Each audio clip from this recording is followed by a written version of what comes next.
definitely want to share it with our ENGin community, and then there might be others who couldn't make it today, but will want to take a look For sure. in Omprakash network.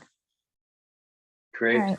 Well, there are 9 people in the waiting room, so maybe we should go ahead. I think you should go ahead, yeah. And then if someone comes late, Great. you can always let them in. Sure.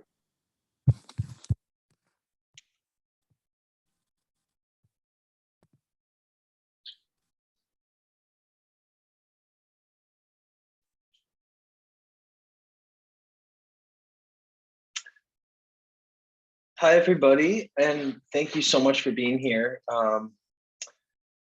It's really, really nice to have this group together. I see folks from the Omprakash team and from some of our partners and some of our mentors and other members of our community around the world. And it's such an honor and pleasure for me to welcome you to this webinar, which is called Voices from Ukraine, Firsthand Accounts from the War. And the webinar is being led and hosted by Katerina Manoff, who is the director of our partner organization ENGin, which is based in Kyiv. And Katerina has also brought 2 of her own colleagues to speak with her. So I will hand it over to all of them. And again, I just want to say thanks to everyone for being here. Thanks, Willie. So I'm Katerina, and I am here to talk to you about the war in my native Ukraine. Aryna and Kseniia are 2 of our students in our nonprofit, and they were gracious enough to come on and share their experiences as well. So after you hear from all of us, we will also be happy to answer any questions that anyone might have. So I'll start with a short introduction of myself. So I'm Ukrainian American. My mom's family is from Kharkiv in the east. My dad's family is from a small town by Kyiv. And I actually also have family in Russia, in St. Petersburg. But I myself grew up in the United States, where I moved as a child. And I have been involved in the nonprofit sector in Ukraine since 2016. And most recently, for the last couple of years, I've run ENGin, which is a nonprofit that provides free English practice and cross-cultural exchange to Ukrainian students. And we have a team of about 24 that's located primarily in Ukraine. And we've served almost 6,000 Ukrainian students in every region of the country. So we match our students to work one-on-one with volunteers, English-speaking volunteers, many of whom are in the US, but we actually have volunteers in like over 80 countries of the world. So we're a very global organization, and we are currently just reopening. When the war broke out, unfortunately, most of the team couldn't work, so we had to pause operations, but we're back. During this time that we were not able to fully run ENGin, I was volunteering 24/7 for the war effort. I was working with other volunteers, refugees, students, fighter pilots, generals, politicians, journalists, Ukrainians from all over the country. And honestly, I've been so mentally immersed into this war that sometimes I forget that I'm in the US and not there. I have like really weird reactions, like when I hear a loud sound, sometimes I think, it's like a bombing, which obviously does not exist in the US. Whenever I see a white van, I think immediately, oh, there's an evacuation vehicle. And I have to remind myself, like, no, there's, I'm really in America. There's no evacuation. So, mentally, I'm 100% there, but physically I'm here, which gives me a really interesting perspective, to connect with Americans and see American views of this war, Americans of different political stripes. And I also do read Russian media and talk to Russians in my attempt to fully understand what is happening. And so I think my perspectives on the war really try to synthesize all these different ideas. But before I talk more about my own ideas, I do want to give a chance to hear directly from our 2 students in Ukraine. Kseniia lives in Kyiv, and Aryna grew up in Kharkiv, and she's now studying in Lviv. And they will both talk a little bit about their thoughts. Aryna, would you like to go first? Sure, no problem. Just before I start, can you all hear me well? Because my internet connection is off occasionally. Okay, that's good to know. So As Katerina had said, I am from Kharkiv, currently in Lviv studying, and if I can say so, I met the war there exactly. So I have it better than probably 90% of the Ukrainians. It is, however, still that's a great stress. Basically, measuring Ukrainians right now, who has more stress, who has less stress, is kind of like measuring who has it worse.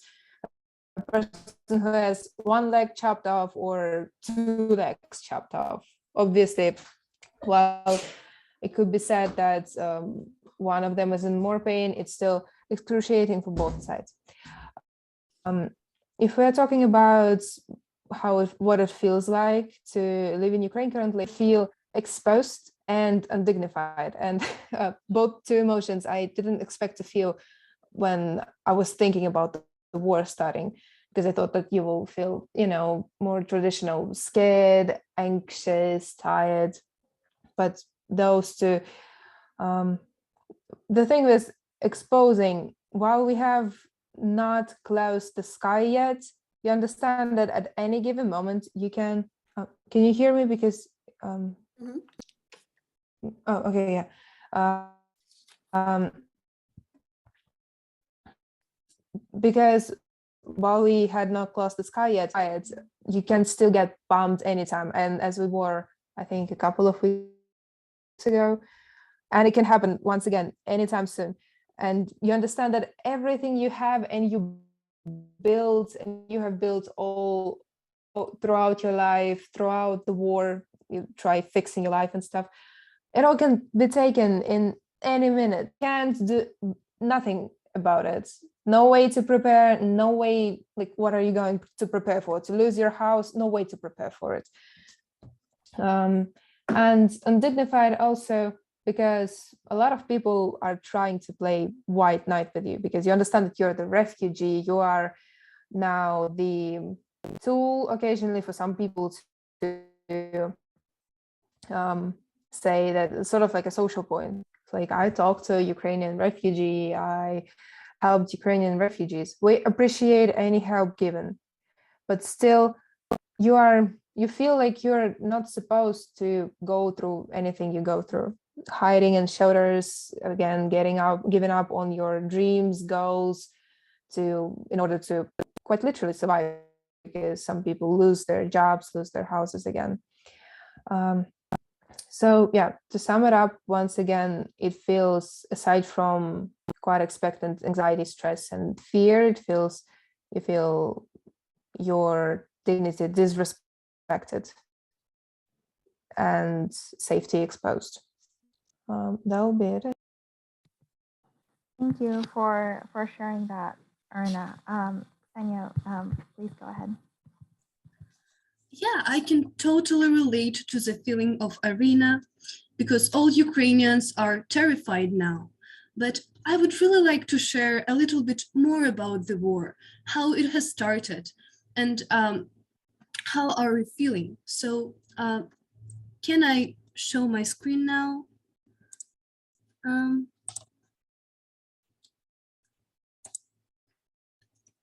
Can you see my presentation? Yeah, we can see it. Yep. Okay.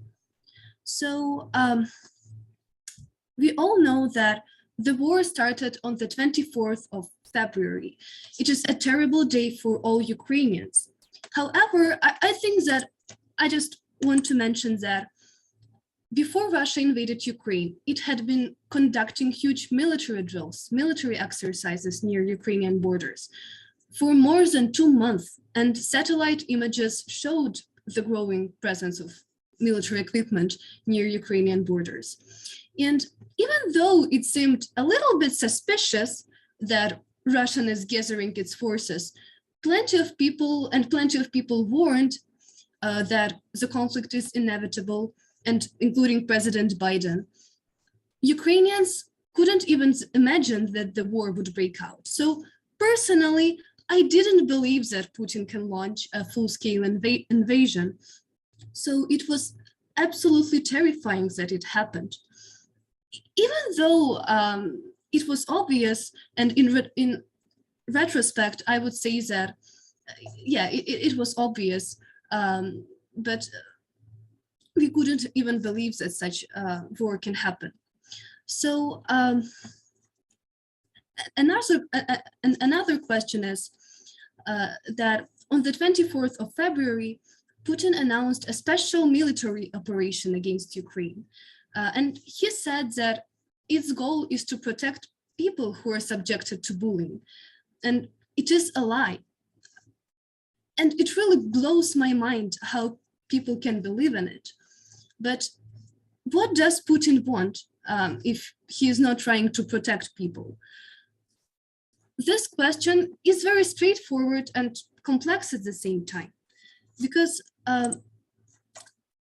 first of all, Russia wants to keep NATO out of Ukraine. He would really like to install like a puppet regime in Ukraine and fully control the country. Secondly, he wants to, like back in 2014, when Russia annexed Crimean Peninsula, Ukraine cut off the freshwater supply to Crimea by damming a canal that supplied 85% of peninsula's need. And Russia has been struggling to provide this territory with water. So they want to tackle this problem. And so these are main goals of Putin, and not to protect people of Ukraine. And I think that everybody in the world have to understand it, because it's crucial that civilians are killed and not protected, as Russia says. So, and now I want to tell you how it happened, how all these things started for me. So on Thursday, on the 24th of February, in the morning, Ukraine was woken up by explosions. And of course, my family was petrified. We watched the news, realized the war had started, the real war. We packed some documents, of course, so that we can leave in the case of emergency. And most citizens started fleeing Kiev. A lot of refugees went to the western part of Ukraine, Poland, and other foreign countries. And of course, atmosphere in the city was horrible. But situation in Kiev is relatively fine compared to situation in Mariupol, Bucha, and Irpin, which are 25 kilometers from Kiev. It's like 15 miles, so very closely. And obviously in Kiev, we could hear all those explosions, and I can't even describe my emotions. And I wanted to show you, the pictures of my family leaving from Kiev. These are my mom, grandmother, and dog in the railway station. And also you can see me sleeping in the bathtub, because I was so terrified hearing all those explosions. And I also wanted to mention the propaganda on Russia's TV, because Russia has cracked down on free speech and placed a strict propaganda controls on what citizens see and know about brutal war on Ukraine.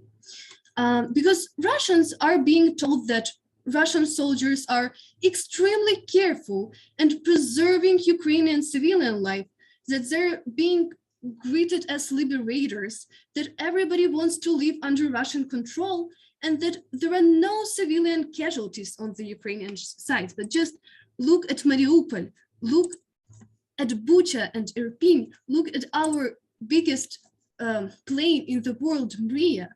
What has happened to it?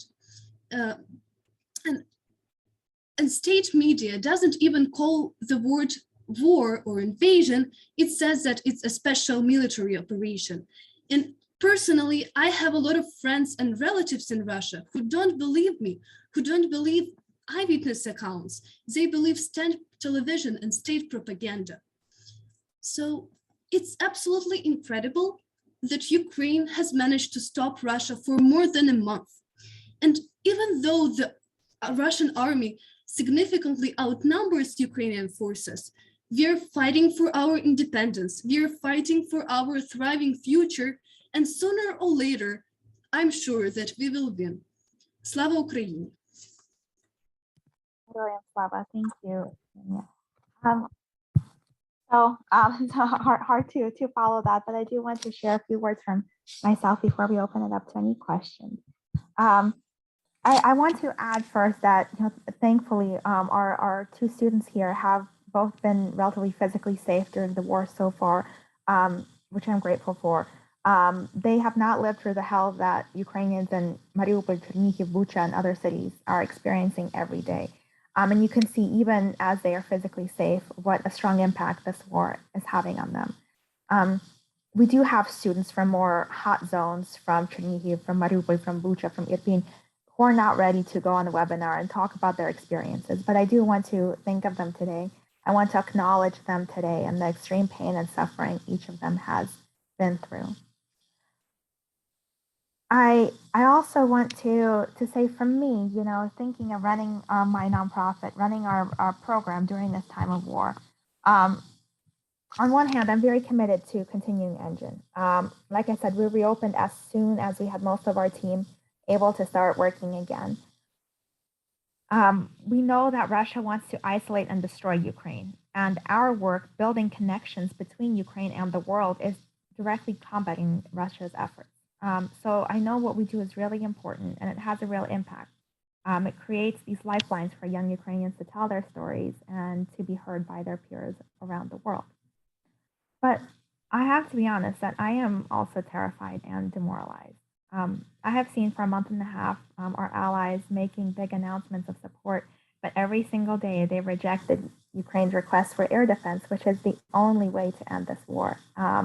There's a lot of sort of hypocritical doublespeak in the US and in Europe, but I work with the Ukrainian Air Force, and they're very clear that they have not gotten anything. And every day more and more pilots die. And I've gotten to know some of these pilots directly, and it's very scary for me. Every time I talk to them, I don't know if that will be my last time that I get to talk to them, because they're flying out, and they don't know if they're going to come back, and they're begging every day for weapons, and they're not getting them. On the other hand, I see so many countries around the world actually sympathizing with Russia and believing the propaganda. Even countries that do have access to the truth, people choosing to ignore that. And this kind of gaslighting leaves me speechless. Anyone here who is from a smaller country could relate to this. And Aryna said this idea of losing your dignity, losing the right to exist. When I hear people say, well, it's NATO's fault starting this war by expanding, or, well, the West shouldn't have tried to meddle in Ukraine. And it's like, Ukraine is a free country. We make our own choices. We're not a pawn of Russia or of NATO or the West. We just want the right to live and to be free. NATO is not asking us to join it. America is not making choices for us. The Ukrainian people are making choices, and Russia isn't allowing us that basic right to existence and self-determination.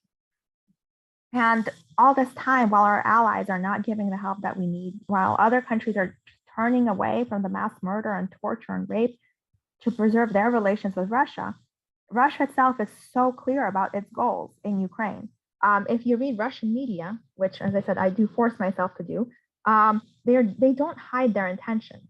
While I have people telling me in the United States, or why don't you guys just compromise? What I read in Russian media is literally, I could send the link. I'm not exaggerating here. They say compromises are impossible. Neutrality is impossible for Ukraine. Russia must have total control over Ukraine in order to properly denazify it. And this denazification process must include the murder of all those who are fighting in the war, from soldiers to volunteers in territorial defense, and tribunals for anyone who supported the Ukrainian government or the army, which would include people like my own team, who is working to support European Ukraine, who is working to support connections with the West, which is what's really scary for me. They say then that the remaining population, anyone who's not put to death or put to jail, must be re-educated. And the re-education process would take an entire generation and would involve total control of media and education. And the name Ukraine must be erased because there's no such thing as a Ukrainian identity anyway. It was just made up. And so it'll be back to being Little Russia. And denazification is the same as de-Ukrainization. So they really do want to destroy Ukraine and wipe us off the face of the earth. These are little words that anyone can look up online in their media. And when I see our allies not providing help, then I'm afraid, it's only a matter of time until this does happen. So I run our program, but every day I think, how will I build connections between Ukraine and the world if there is no more Ukraine? Am I putting my colleagues' lives at risk trying to run this program? Very hard for me to see a future for ENGin and for my country, the way that things are going now. So I wish I had some sort of happy or inspiring ending, but honestly, that is how I feel and how many of us feel right now. We keep getting up every day and doing the work and doing what we can to help, but every day it is harder to keep up hope. Yeah, so that's that for me. Thank you so much for listening. Now I would like to see if anyone has any questions about anything from me or for our students. You could raise your hand or type them into the chat. Please don't be shy.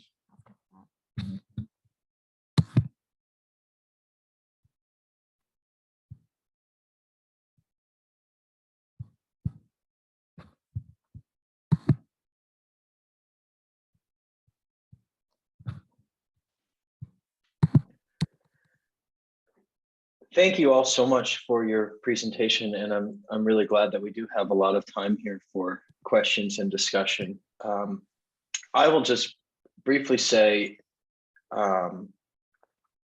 this topic of dignity and of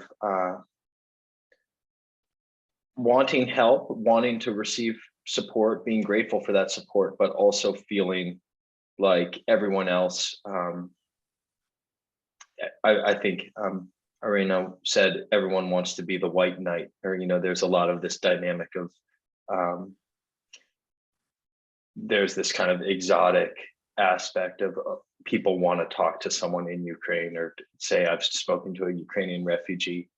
I would love to just invite you to share any more reflections on how to navigate that, because that dynamic is something we think about a lot at Omprakash. And in your experiences over the recent weeks, can you share any further thoughts on, I guess, what does good allyship look like? What does good support look like, which maintains your dignity and which doesn't make you feel like you're being sort of objectified in that way? Yeah, I'll start, and then if Aryna or Kseniia have anything to add, would love to hear from you as well. I've gotten a lot of very random offers for help from volunteers and in our program, and just Americans who find us somehow. And people want to collect secondhand clothes, and someone said, can I send some popcorn to Ukrainians? Which I'm not really sure why he wanted to send Ukrainians popcorn, but this is a real email I got recently. And I feel like from seeing that desire to help always comes from a place of what will be easy for me and what will be convenient for me. If I have a lot of baby clothes lying around, or happen to have a large amount of popcorn and nothing to do with it, let me send it to Ukraine.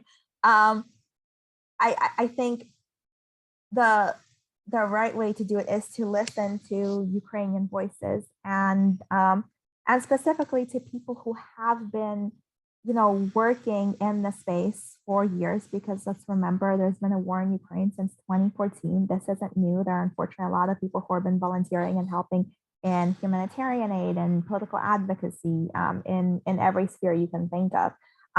And to give them that respect, that they are the experts and they know what's needed, is probably the best way to do it. I know that very often I go and I tell people in America, like, what's number one thing you can do, for example, is contact your representative.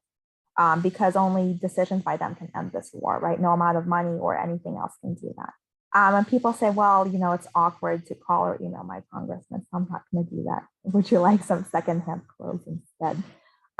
So yeah, that's quite frustrating. And I feel like very often they're just not listening and not hearing to what's really needed. Or, were to donate and say, well, we want to donate to the Red Cross because we've heard of them and they must be more legitimate. Completely erasing the experiences of Ukrainians on the ground, where unfortunately the Red Cross in Ukraine has not been helpful. And there are so many more Ukrainian nonprofits that are doing incredible work that should be getting those donations instead. So those are a couple examples I've seen personally. Aryna, did you have anything to add, or Kseniia, either of you guys? Perhaps, yes. Also, maybe this is not completely related to the topic, but still, if you want to at least partially understand the mindset that a lot of Ukrainians are in, especially the refugees, I recommend the essay that was assigned for us this week. It's perhaps some of you have heard of it. It's Hannah Arendt's essay, "We Refugees." I can put it in the chat later. It's basically an essay by a Jewish refugee from the times of World War II. Now, to the topic of not being the white knights, not on topic of treating Ukrainians with respect, perhaps you should rather check on from where your motivation is coming from. Do you want for yourself to feel good, or do you want for someone else to feel good from your actions? So what I see a lot online is that people have some sort of a mental, like a checklist, what to say to Ukrainian, like, glory to Ukraine, we stand with you, with disrespect Putin's actions, we support you. And after that, completely off, no one else is saying anything, no one else, treat it as any tragedy that could have happened in any of your friends' life. Listen, let the person talk it out, and base your response on what they are saying and not on what you could say in general about something. And also, don't have any illusions, perhaps, because people, so I'm a psychology student and we study that people, and that's sort of like I think a life knowledge, people react differently to stress, and they are not always very easy to communicate with. Some people get easily irritated when they are stressed, and most of them are easily irritated when they are stressed. They are rude, they are tired. If those are refugees, they've probably been awake for the past 3 days, 2 days, no sleep, just on the road. They are rude, tired, irritated. They can talk about one thing for an hour and a half, just keep on circling back to the home they left, to the stove they might have not turned off, to something else. And you should be prepared for that, perhaps, for the fact that those not only are actual people, but also tired, occasionally unpleasant people to talk with. And if you are still ready to help, if you still can put occasional emotional service above, if you can agree with yourself on occasional emotional service to the people who are in current stress, then I guess you might be ready to help the refugees. I'm not saying you should just let someone walk all over you just because they are a refugee, not in any case. It's kind of like, I don't want to obviously disrespect anyone, kind of like a kindergarten, because people in stress are occasionally a lot like kids. And you should treat people with respect, but be prepared that that's not for you to feel good. That's for them to feel good. If that makes any sense, of course. Yeah, thanks, Erin. I'm glad you shared that, because I also have, heard volunteers sort of being shocked that the refugees they're working with aren't, properly grateful, right? But when people are traumatized, it's not the time to, to expect them to smile and say thank you, and you have to sort of take them as they are if you're really trying to help. Stefani, I thank you for your question, and I'll definitely follow up with you. Thank you for asking. I'd love to help you connect with with hospitals that could best use these services. So I definitely will make sure we help you with that.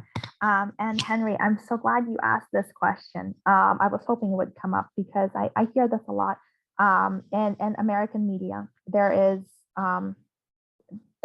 a lot, there's kind of two stereotypes that we see about Ukraine in American media. One is this brave underdog, which is, yeah, they're so much smaller. Yeah, they don't have the weapons, but look, they're kicking Russian butt. They're doing so well. They're winning, because they're so patriotic and motivated, somehow magically that overcomes the fact that they have, 10 times less the weapons.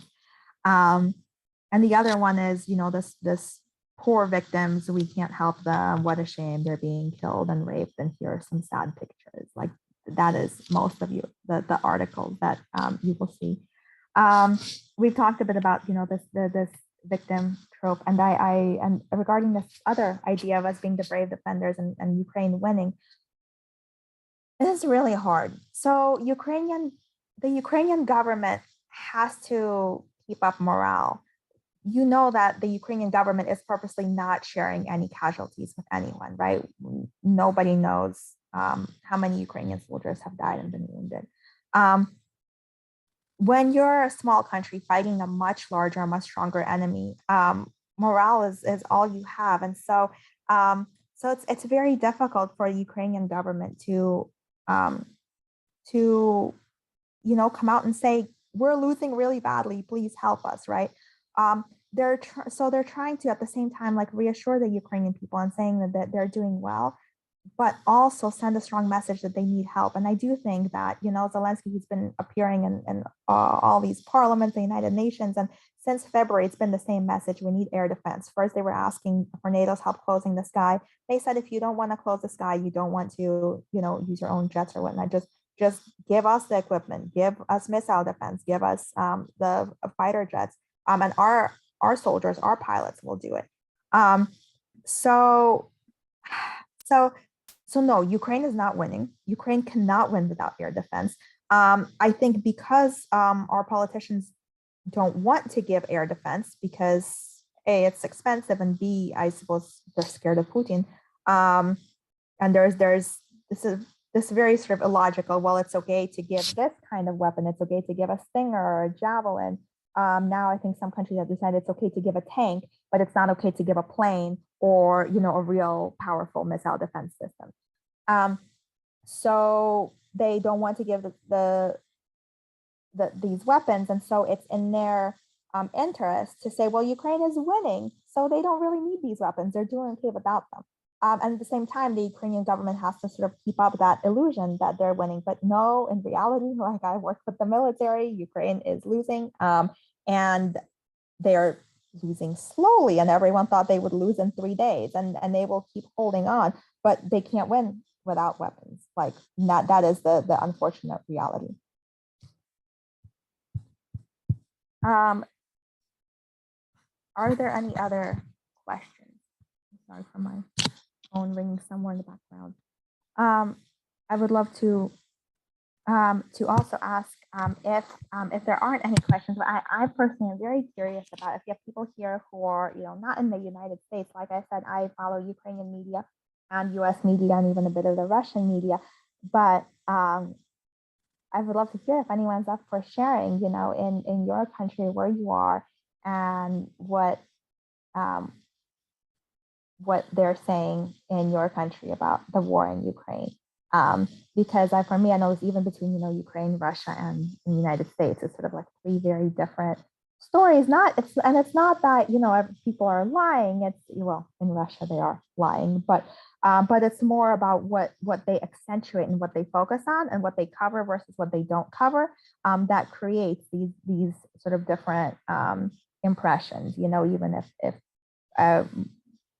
it's all honest, it's just a matter of, well, what are we going to write about and how are we going to present it and what we won't present. So would anyone be able to share where they're from and sort of what they've been hearing about the war in their country?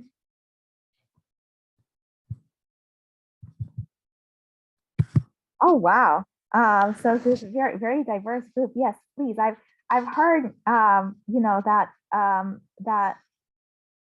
the West sort of doesn't like the stories from the West don't really make it to India and African countries, whereas the Russian perspective is very strong there. So I'm curious if that's been everyone's experience.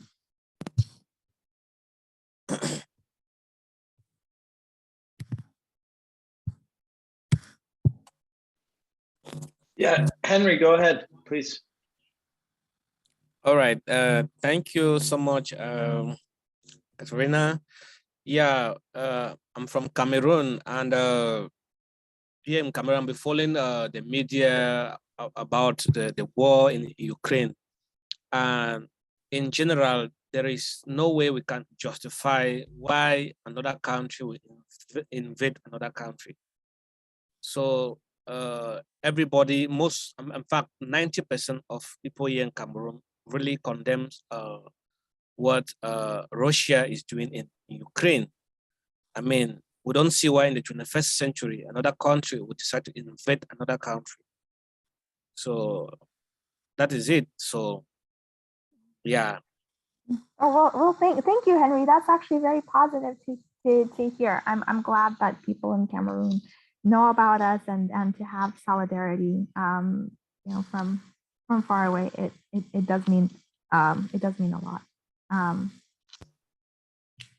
Yeah, a full country that's been existing on its own with its government, I mean, it's really surprising in the 21st century to see that happen. So it makes us feel that the future is still at risk of maybe us getting back to the old history of First World War, Second World War, Third World War, like that.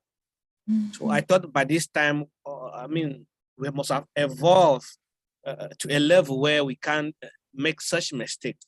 Then it's really surprising that we still see some countries trying to do this. And that's why the whole world need to go to the UN, need to really stand and see how they could really deal with this thing once and for all. Because if they don't do anything, other countries would like, okay, this happened here and nothing was done. And we'll see be in a vicious circle of the same history.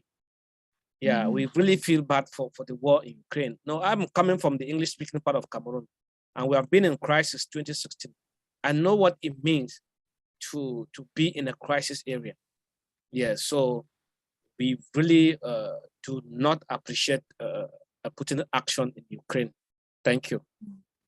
Thank you, Henry. Sorry, I think was someone else? Kseniia, did you want to say something? Yeah, hi. I just wanted to say first, thank you for sharing all of this with us. It can't have been easy.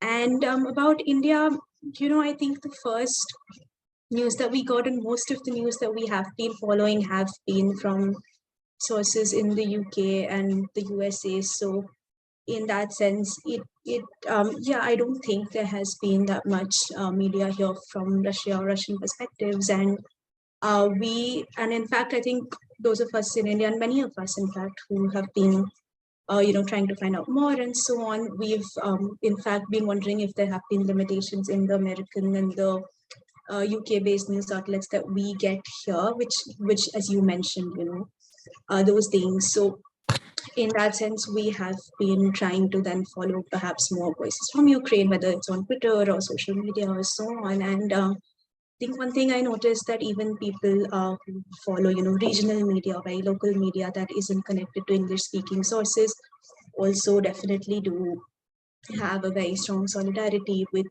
Ukraine. And I cannot speak for the government's stance on it and so on, the Indian government, but I do think that whoever I have spoken to has been very influenced by pro-Ukraine and news from here, both in English and in Indian language media. So that's sort of been how it. That's mostly, I think, how it's been here. It's interesting. So we have a number of volunteers in India for ENGin, and I'm really glad for that because it brings sort of firsthand voices from Ukrainians to India. And one of them reached out and said that she had been looking a lot of, I think she did state-sponsored media that she felt was not being accurate, actually asked me to do an interview with her that she would pitch to like some opposition media in India. But it's interesting to hear that you guys are, not just reading Indian media, you're also looking at sources from the UK and America. And I guess getting a fuller picture because of that. And even, yes, there's a lot of great English language content from Ukraine, from independent newspapers in Ukraine, which I think it's great that they seem to be getting a lot of followers worldwide to hear directly from there, which I think is the most important. Yes, I think your media and your poets and your journalists, people have been trying to follow them also. Yeah, great. Did anyone else have any questions or comments?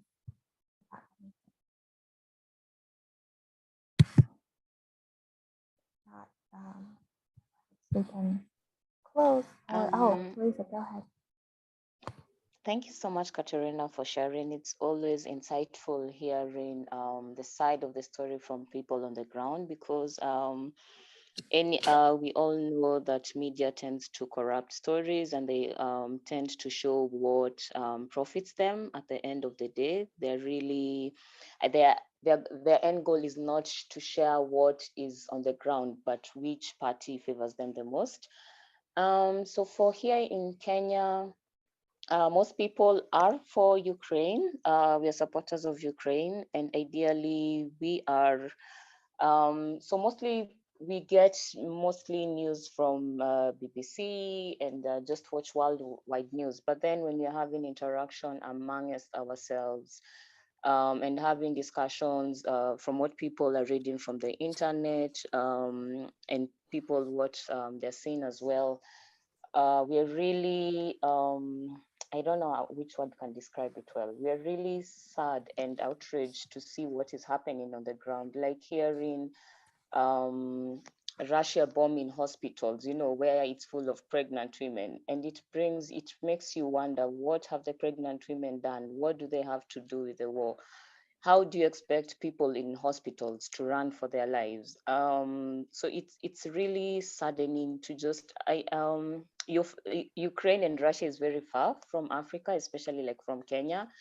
But then because of technology, we feel we are part of the war in one way or another. We sympathize with Ukraine, and we just hope that there's a way the world leaders will just put an end to it. Like the way you're saying, they're refusing to help the military, give them weapons, and they expect them to win.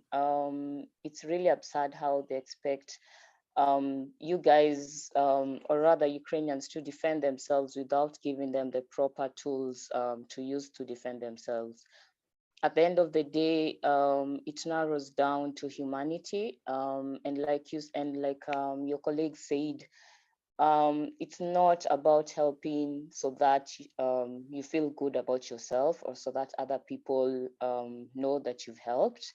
It's about the other person getting the help. How are they feeling when you help them? Are you making them feel more diminished? Are you making them feel like they're needy, like they're lesser than you, given the positionality that they are in at the moment?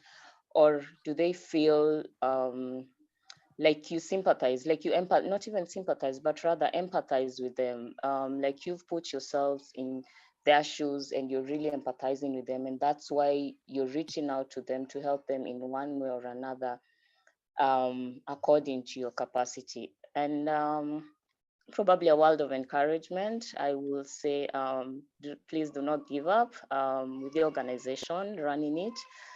I totally understand the scares that you're having at the moment, carrying out the activities, but then we need courageous people like you to keep on doing the good work out there, to do their best and stand firm when all things just seem to be going wrong and they just seem like they're not going in the direction that you would like to.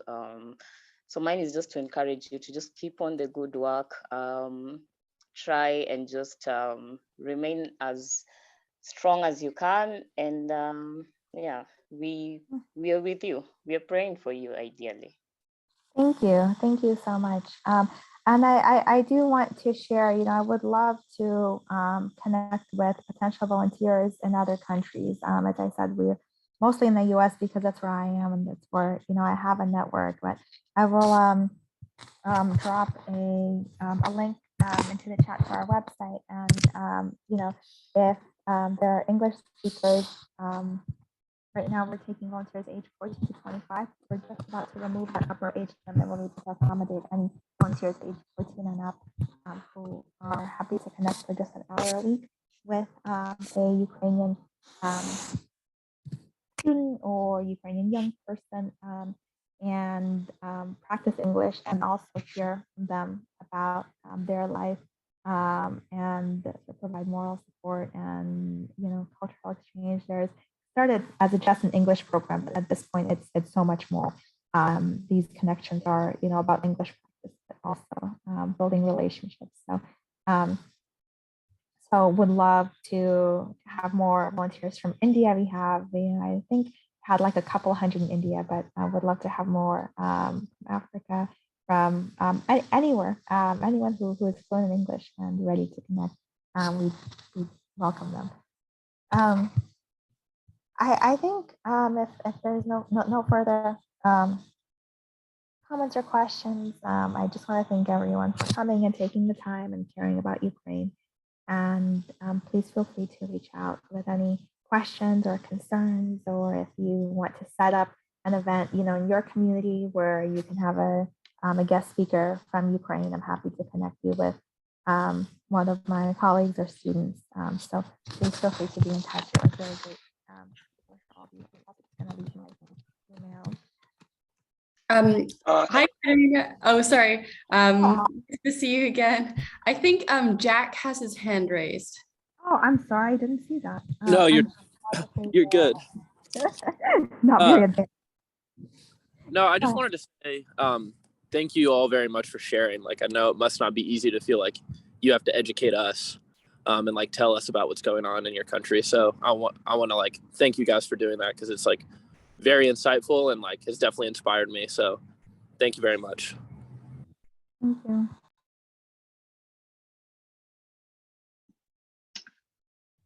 I'll just echo and say, yeah, thank you again. And I know that any effort from any of us to be supportive or helpful is fraught with complexity, as you all have articulated so well. But having said that, I do still believe that all of us on this call and so many others in the Omprakash network, we are listening, we are paying attention, and we are trying to figure out how to do the right thing. And so please don't hesitate to make suggestions, whether that's as simple as what Katerina has already shared, or if there are other ideas you may have, please feel free to reach out to us, and we can try to get the word out via our newsletter or social media or other modes as well. So thank you again to our presenters and to everyone for being here. Thanks, everyone. Have a good day or afternoon or night, whatever time it is where you are. Thank you so much, everyone. Bye, everyone. Thank you. Let's see if they want anything else.